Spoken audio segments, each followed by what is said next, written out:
Today's demonstration is a continuation of a previous video where I showed you how to use polyester fleece fabric to get flowy ice dye results.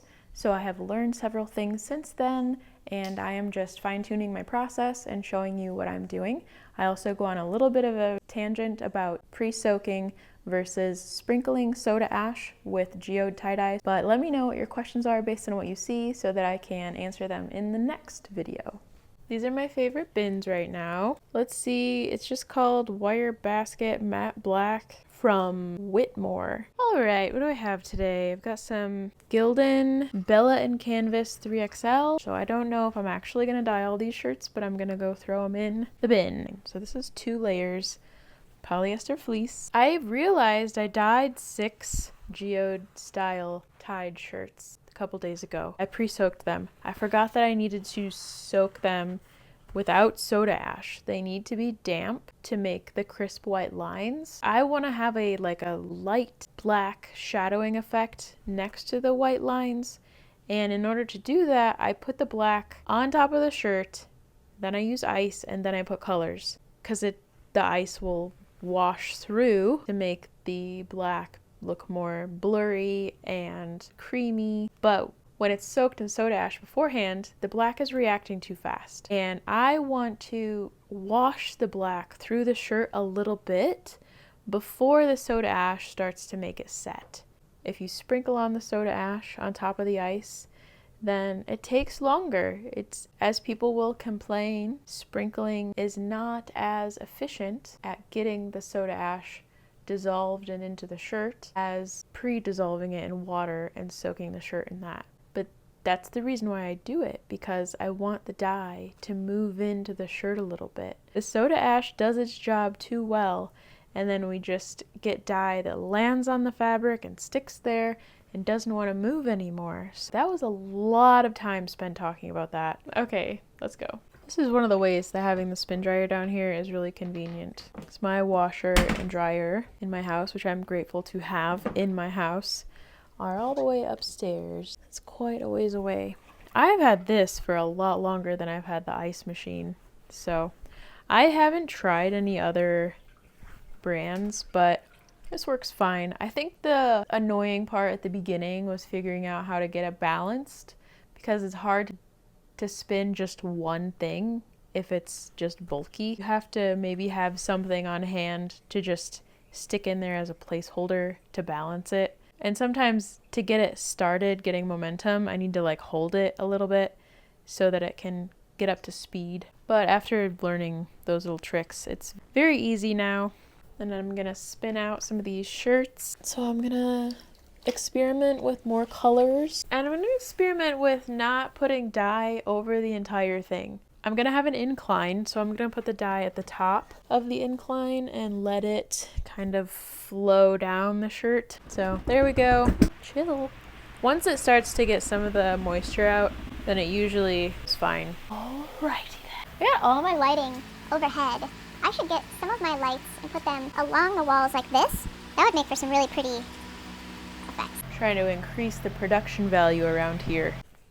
This is the 3XL Bella and Canvas. I'm going to turn it inside out, and I'm going to put the front facing down. I had front up on the last 3 things that I ice dyed with this style, and I ended up liking the back better on all of them. So time to switch it. And then, of course, I'll like the back again. So I don't know if you can see what's happening here. Maybe we could point this down a little bit. I don't know. You see? It's probably like when you're taking a picture of a family and they all squish in really hard, but they don't realize you have a whole bunch of area around them that's in view. I'm trying to get my face next to the shirt here. Although I do want all of these peaks to be about the same height of 3 to 4 inches, I do try to scrunch from different directions so that there can be some interesting lines instead of just a bunch of circle blobs. If you are going to pre-soak, I suggest that you wear gloves when you're handling the shirt so that your skin doesn't get irritated afterwards. All right, I'm gonna squish this really tight because this is really bulky with the 2 layers of fleece. Definitely takes up more space in the shirt and in the basket. which is good because it makes all of these folds gentle. There's not a lot of creases, so that makes the details nice and soft. Gentle flowiness. See if I can get this into the basket.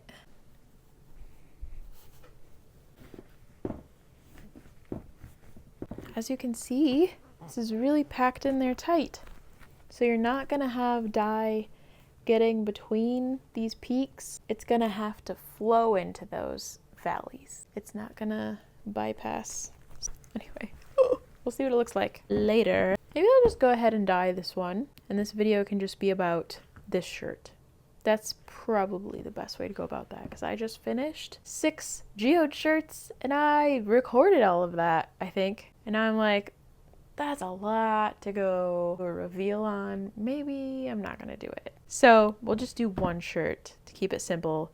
Future me, you're welcome. Just one. I think I'm gonna set this one up like this. Yeah, that might work. That's quite a steep incline.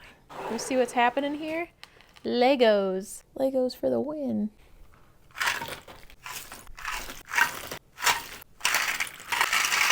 See all this ice I have in here? It's helping me to not be stingy, which is important. You could overdo it. If you use too much ice, then you're just gonna like dilute all of your details, but I do think you need quite a bit. Wear your mask, everybody. I start at the top with Better Black from Dharma Trading Company. I felt like I was using a lot of dye in the moment, but then when I saw it, I was like, this is perfect. Then I used a few spots of Imperial Purple and Amber Waves, and I left some space at the bottom without any dye there. I just wanted the top area to flow down. After doing some rinsing and hanging the shirt up to evaluate the results, here are my thoughts on how it went. Okay, this is a good example of what it looks like when you don't have layers of polyester fleece in the backing to bulk it up, because I just didn't have wide enough fleece for this. So this was kind of just hanging off, getting crinkled tighter. And so the details here are busier. There's like more smaller details. Unlike this area, these are long, flowy movements because of the bulkiness of the 2 layers of polyester fleece. Now I think the shirt looks fabulous. It doesn't really matter that this little corner here isn't the same, but that's just a good example in one shirt what the difference is. And I do think that packing it in really tight is what creates these areas of having like the white and the dark edging around the white. I've seen this now a few times and that seems to be consistent. I will add links to the description box for the supplies that I use and any other links I think might be helpful.